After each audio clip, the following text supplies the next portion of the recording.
उत्तर प्रदेश भी गुजरात मॉडल होगा और विदेशों की तरह उत्तर प्रदेश भी उत्तम प्रदेश बन जाएगा। हमारे लोगों को रोजगार खोजने कहीं नहीं जाना एक सवाल हमारे अंदर भी है और सब दर्शक भी और आपके पार्टी के समर्थक भी जानना चाहते हैं। आप जब चाहते हैं तो पहुंच जाते हैं अमित शाह जी के पास, और जाते हैं तो मैंने फोटो देखा, बहुत खिलखिलाते हुए हंसते हैं अमित शाह जी। आखिर क्या कहते हैं और कितना प्रसन्न हो जाते हैं आपको? बोलिए ना, मैं तो हम लोग आरक्षण के लिए बहुत शहीद हुए हैं, इस देश को आजाद कराने के लिए बहुत शहीद हुए हैं। सती चौरा घाट की कहानी है, 167 लड़ाइयां निषादों ने नदियों में लड़ा। वो तो ठीक है, तो मैं कहता हूं कि जाते ही आपको देख के वो खिलखिला के हंसते हैं और आप भी खिलखिला के हंसते हैं। आखिर क्या बात है, अंदर की बात है, हम लोग थोड़ा जानना चाहते हैं, थोड़ा सार्वजनिक करिए। जिस मुद्दे को मैं अपने दिल में बसाकर अपने पेशे को छोड़ा था डॉक्टरी, कि गरीब ईश्वर का दूसरा स्वरूप है, गरीबों का भला होना चाहिए और किसी भी जाति धर्म का हो उसको भी संविधान का सुरक्षा, न्याय और सुविधा, सत्ता, सुख मिलना चाहिए।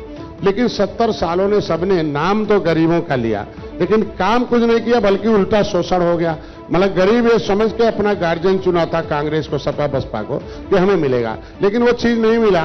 तो वो जब मिलते हैं तो निषाद जी कह के बुलाते हैं।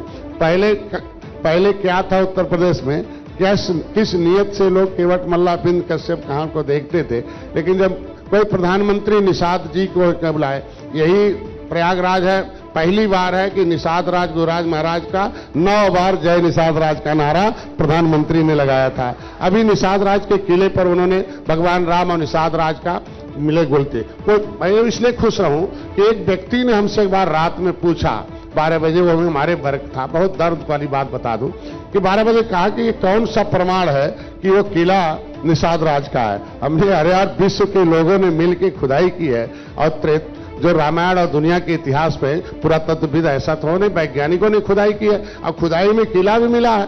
कहे नहीं, ये कौन सा प्रमाण? ने कहा ये बताओ कौन सा प्रमाण है कि तुम अपने बाप के बेटे हो? उसके बाद से वो चुप हो गया। लेकिन अगर वो मन की बात को आज इतिहास के पन्ने में पर्यटक स्थल घोषित करना, निषाद राज के किले को गले लगाते बड़ी ऊंची मूर्ति मरना और उसका वर्णन प्रधानमंत्री के मुंह से हो, तो जिस समुदाय का नाम पूरे भारतीय जनता पार्टी में जिस समुदाय का नाम प्रधानमंत्री लेते हो, तो पूरे देश के मछुआ समुदाय के लोग सीने से गर्व हो जाते हैं। तो जो व्यक्ति हमारे समुदाय के इतिहास को आगे बढ़ाता हो, कहते हैं history is the mother of politics, movement is the father of politics, तो जो इतिहास को आगे बढ़ाता है, तो मोदी जी जो कहते हैं निषाद जी, तो हमारा भी सीना चौड़ा हो जाता है, मेरे कार्यकर्ता, मेरे समाज का भी सीना, और वो भी मस्त हो जाते हैं कि भाई गरीबों की सुख के लिए मैं जाता हूं।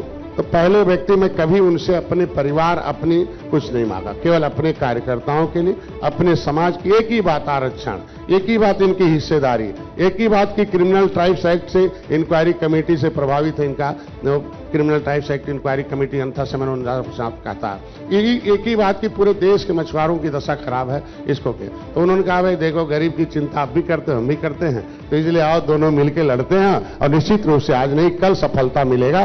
करेंगे तो मोदी करेंगे तो निषाद पार्टी, अपना दल और निषाद भारतीय जनता पार्टी। एक सवाल है कि भाई 24 चुनाव नजदीक आ रहा है और जो राहुल गांधी हैं उनकी भारत जोड़ो यात्रा यूपी में प्रवेश करने वाली है। टी शर्ट में इस गहरी ठंड में, और इतनी ठंड है बावजूद इसके वो दिल्ली में और टहल रहे हैं, तो ये ऊर्जा उनके अंदर आ कहां से रही है? इतनी भारत जोड़ो यात्रा में जो भीड़ इकट्ठा हो रही है, उसका असर है क्या? देखिए, वो 70 साल से सत्ता में रहे हैं और सत्ता कहते हैं ना कि पब्लिक के पैसे का गार्जियन, पब्लिक के भविष्य का गार्जियन, लेकिन क्या किया, उनके जो इर्द गिर्द रहे कांग्रेसी। करंट कहां से आ रहा है जो बताइए ना, थोड़ा संक्षेप में, वक्त की बात है ना। वक्त की बात है, वो अब राहुल गांधी कहां करंट, कहां भारत जोड़ो यात्रा, नहीं, भीड़ तो एक राष्ट्रीय पार्टी हो जिसके कई प्रदेशों में सरकार हो और 70 साल से सत्ता में रही हो और विदेशी ताकतें भी उनके साथ रही हो, तो जिसके पास इतनी शक्ति उतना तो करंट दिखेगा ही दिखेगा। लेकिन उत्तर देश की जो जनता है, तो आप ये कह रहे हैं कि जो वो भीड़, वो जो पूरा करंट दिख रहा है, उसके पीछे विदेशी शक्तियां? निश्चित रूप से जब आप पूछिए, जब आएंगे उत्तर प्रदेश में पता चलेगा क्या दशा होगा। बड़ी खबर दे रहे हैं। संजय निषाद का कहना है कि राहुल गांधी की भारत जोड़ो यात्रा में जो भीड़ दिखाई दे रही है, जो ऊर्जा दिखाई दे रही है, उसके पीछे विदेशी शक्तियों का हाथ है।